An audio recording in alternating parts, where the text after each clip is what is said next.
Hi everyone, welcome back to my channel. If you're new around here, my name's Jenny. Today I'm going to be showing you how I managed to strip the blue hair dye out of my hair using bleach. If you enjoy this video, please give it a thumbs up. Comment down below if you have any questions that I might be able to answer. If you're enjoying my videos, please subscribe to my channel, it really means a lot.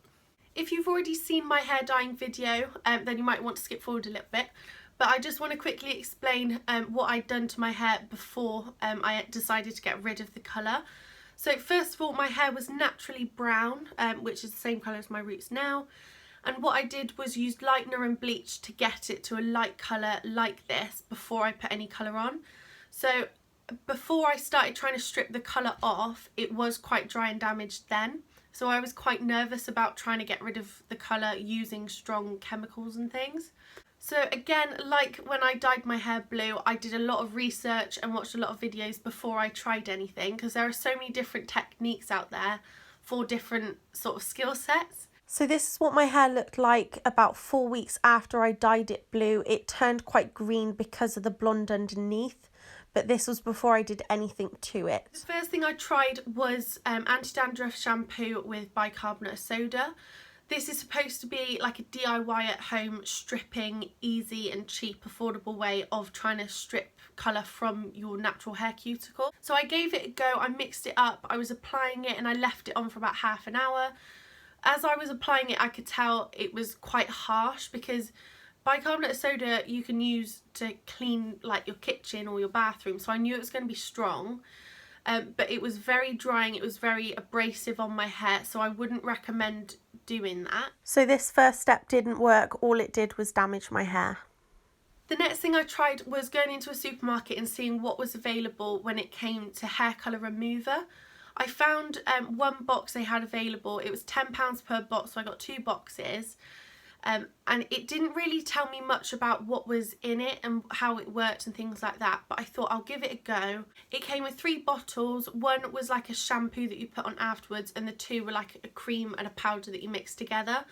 So I was quite hopeful with this. I thought it might work, but I know blue and greens are supposed to be the most difficult colour to get rid of. So this is what my hair looked like after the anti-dandruff shampoo and the bicarbonate of soda. So this was the box I ended up getting. I got 2 boxes and it came with these 3 bottles inside. So I followed all the instructions and soaked it all over my hair. After washing out the colourless hair colour remover, I'd noticed barely any difference. It was at this point that I saw my hair was this horrible yellowy green. It was really vibrant, but it was just a horrible colour, and I knew I needed to use something stronger to strip it out. The only thing I noticed was my hair seemed to have this sort of shine to it that it hadn't had for the past week, which was quite unusual. I don't know how that works. Maybe it did get rid of a bit of the blue, so it just looked lighter. But to me, it just felt like it absolutely wrecked my hair. So again, I had to go back to the drawing board. So after watching multiple videos and doing lots more research, I figured out that using bleach is the most effective way of getting rid of any hair colour.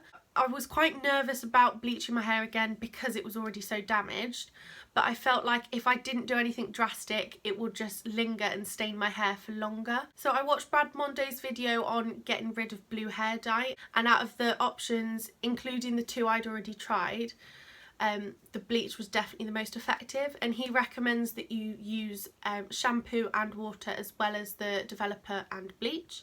So that's what I did. I went out and bought the stuff. It was actually cheaper than I thought it would be, and I've used this box dye before, so I was actually quite excited to use it, and I really hoped that it would work. I was just still nervous about it damaging my hair. So the bleach I used was the Jerome Russell Be Blonde, and it's a high lifting powder and bleach cream, like developer, that you use. After washing my hair a few days before, seeing the colour really not going anywhere, I decided I want to get rid of it. It doesn't look nice anymore. It looks really greasy easily because my roots are darker and the ends are like all different colours. It just didn't look nice. So I thought I need to get rid of it. I'm going back to work soon as well, so I need to start trying to fix what I've done. Okay, so I've got my old t-shirt on and I've brushed through my hair. I have sectioned out a small bit at the back just because I don't think I'll be able to reach that on my own, so I'm going to get my dad to help me out with that later. I'm basically going to mix up the formula now with the bleach, developer, a bit of shampoo and a bit of water. That's what I've done my research on, and that's what's apparently the best.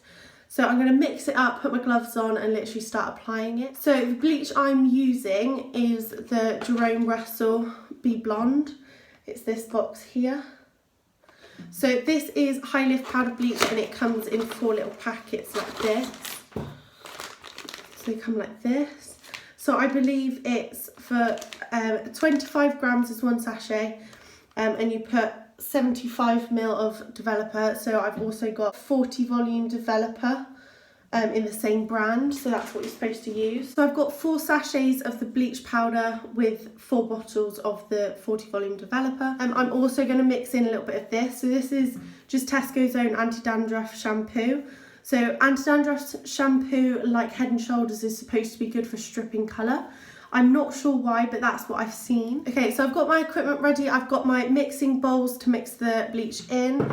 I've also got a little whisk just to mix it all together.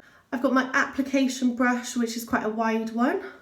I've also got a few hair clips just to help me section as I go around. I've also got a comb to help me section. I've also got my pair of disposable gloves. I've got so many of these, so if I feel like I'm getting too much product on my hands, I will just change the pair as I'm going along. Okay, so we're going to jump into a time lapse now so you can see me doing it, but I'm basically going to start from underneath and then work my way forward through the sections here so I finish at the front. So when I bleached my hair before, I didn't actually put shampoo or water in the mixture, but I think the reason for putting water in is because bleach likes moisture and it likes warmth. So I'm putting like lukewarm water in, and I've basically filled up half of this bottle. I'm shaking it up a little bit so I can just get every little last bit of developer from the bottle, and then I'm pouring the water into the rest of the mixture.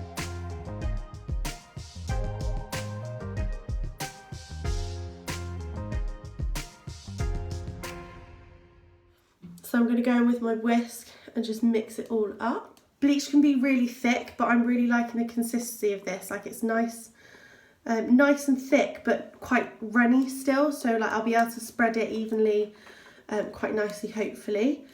But I've been whisking this for about 30 seconds, and I'm going to start applying now.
Okay, so I've finished my whole head. I've also done the back section as well. I've just rinsed that out. So this is just rinsed at the moment, but I'm going to jump in the shower, and I'm going to put some conditioner on, and I've got a few different hair masks, and I'm just going to leave it on wet hair for like 5-10 minutes and literally give it the best chance to survive the bleaching session. Then I will dry it and show you what it looks like. So it's the next day now. My hair completely dried last night, but before it was completely dry I did put another hair mask on.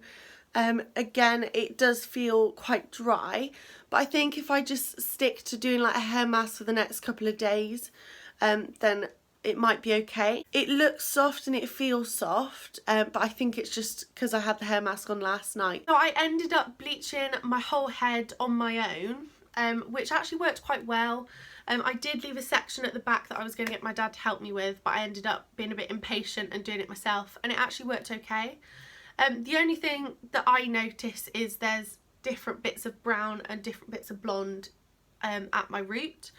But actually when it's down, it's not too bad. It's literally just like a couple of bits in the front have like a harsh line between brown and blonde. But I'm not mad at it. It's actually like a nicer shade of blonde than what I had before I put the blue on, because that was quite like a yellow tony blonde. But it's quite light. I'm actually really happy with how it came out. I'm happy with the colour for now. Like, it will do the job, and I'll probably have to dye it brown at some point. So this is future Jen cutting into this video. This is about 3 weeks after I filmed the clip before. So I just wanted to show you an update of my hair. I've practically done a hair mask every few days, and I've actually bought a new one that I really love that I will be talking about in my next video. But this is what it looks like at the moment. You can see it's a bit less yellow because I've used a purple toner. You can see my roots have really started to grow out now as well, and they're coming through really dark. But my hair has grown quite a bit since as well, and I don't hate it as much, and I feel more confident wearing it the way it is.